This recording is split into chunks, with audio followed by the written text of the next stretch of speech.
Imanyang cerita rakyat yang berasal dari daerah Sulawesi Selatan. Pada zaman dahulu kala, jauh di sana, tepatnya di Bukit Napo, hiduplah sebuah kerajaan yang dipimpin oleh Raja Balani. Raja ini sangatlah aneh. Sudah berkuasa 30 tahun lamanya, tapi tak mau melepaskan tahta kerajaan tersebut. Jangankan kepada orang lain, kepada anaknya saja, ia tak ingin melepaskan tahta kerajaan tersebut. Karena keserakahannya itu, maka Raja Balanipa teruslah berusaha menjaga kesehatan dan terus berolahraga dan minum ramuan untuk menjaga kesehatan agar ia memiliki umur yang sangatlah panjang. Pada suatu ketika, sang permaisuri hamil besar. Sang raja pun ternyata ingin pergi berburu di sebuah daerah yang bernama Mosa. Sebelum pergi, sang raja berpesan kepada Baginda Panglima. Panglima, kutahtahkan kepada kau, apabila suatu saat nanti, besok atau lusa, saya belum kembali di daerah ini dan permaisuri telah melahirkan, jika anaknya laki-laki, bunuhlah anak itu. Sang Panglima pun menjawab, baik Baginda Raja, semua perintah Baginda akan segera hamba laksanakan. Pergilah sang Baginda Raja berburu. Lalu, tak beberapa lama kepergian Baginda, sang permaisuri pun ternyata melahirkan. Dan ternyata anaknya pun seorang laki-laki. Tapi sangat aneh, anak itu memiliki lidah yang berbulu dan berwarna hitam. Alangkah gelinya sang Panglima ketika melihat anak tersebut memiliki lidah yang sangat hitam dan berbulu lebat. Ia langsung teringat kepada titah dari sang raja. Ia berpikir, apa yang harus saya lakukan? Jika saya tidak membunuh anak ini, maka Baginda akan marah pada hamba. Maka ia pun memutuskan untuk menyembunyikan anak tersebut dan memberikannya kepada seseorang pelayar yang ingin berangkat ke Pulau Salim. Maka ia pun membuat sebuah kuburan yang di dalamnya ternyata hanyalah seekor kambing. Tapi ternyata sang raja pun sangatlah cerdik. Ia memerintahkan kepada anjing peliharaannya untuk menjaga sang permaisuri. Sang anjing tersebut pun langsung menjilati seluruh badan anak tersebut sehingga moncongnya dipenuhi dengan darah. Berlarilah anjing tersebut kepada sang raja ke Pulau Mos. Sampai di sana, anjing tersebut teruslah menggonggong dan memperlihatkan moncongnya kepada sang raja. Guk, guk, guk, guk, kata anjing tersebut. Itu menandakan bahwa sang permaisuri telah melahirkan. Pulanglah sang raja ke daerahnya. Sampai di sana, ia pun berkata, wahai Panglima, mana anak? Sang Panglima pun, maaf Baginda, anak dari Baginda telah hamba bunuh. Dan jika hamba berbohong, maka saya akan mengantarkan Baginda kepada kuburan anak Baginda. Mereka pun menuju ke kuburan.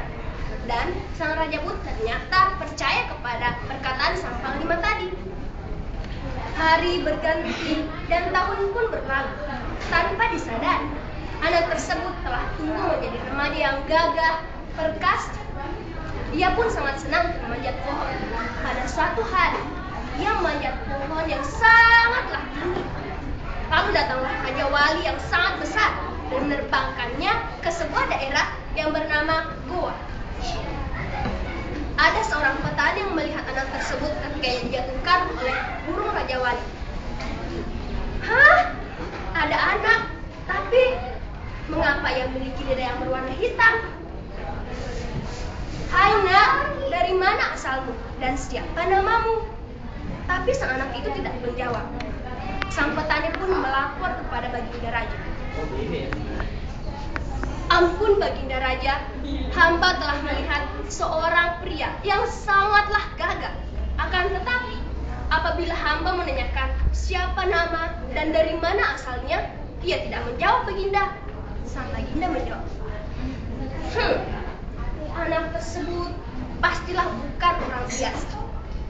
Lalu, ia pun memutuskan untuk memelihara dan merawat anak tersebut. Sejak itu, anak tersebut diberinya nama Imanyambuni dan diberikan bekal berperang dan diangkatnya menjadi seorang panglima di daerah Goa. Sementara itu, di kerajaan Napo yang jauh di sana, ternyata setelah terjadi peperangan dan korbannya adalah Raja Balanipa. Raja Balanipa tersebut telah tewas dibunuh oleh raja yang sangatlah kejam. Raja itulah yang sekarang ini bertahta di daerah sana. Dia sangat kejam, suka memperkosa dan merampas semua barang-barang rakyat. Tiba-tiba terdengarlah kabar bahwa di daerah Goa ada seorang panglima yang bernama Imanyambuni, sangatlah kuat, gagah, dan cerdik dalam strategi peperangan. Ia pun memutuskan untuk memerintahkan panglimanya menuju ke daerah Goa. Baiklah, saya akan pergi ke daerah Goa untuk memanggil sang panglima Imanyambuni untuk membantukannya. Sesampainya di sana, ternyata Imanyambuni menolak permintaan tersebut. Maafkan saya, Panglima. Bukannya saya berniat sombong atau tak ingin membantu baginda raja. Akan tetapi, alangkah baiknya apabila Puang Moso sendiri yang datang memanggil hamba. Sang panglima pun segera kembali ke daerah Balanipa menyampaikan titah tersebut. Maaf, Panglima, ternyata Imanyambuni memerintahkan hamba untuk agar tuanlah yang datang memanggilnya. Sang panglima Moso pun berpikir, mengapa harus saya yang datang memanggil sang panglima Imanyambuni tersebut? Ada apa?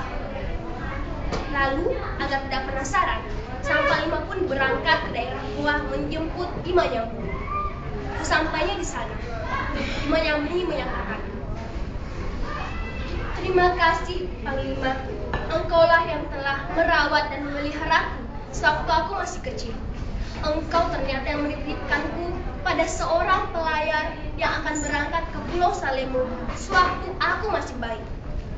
Sang panglima pun segera teringat kepada seorang raja Balanipa yang telah menitipkan anaknya dahulu. Ternyata engkaulah anak dari Raja Balanipa tersebut. Kalau begitu, untuk membuktikan perkataan tersebut, tolong julurkan lidah Anda.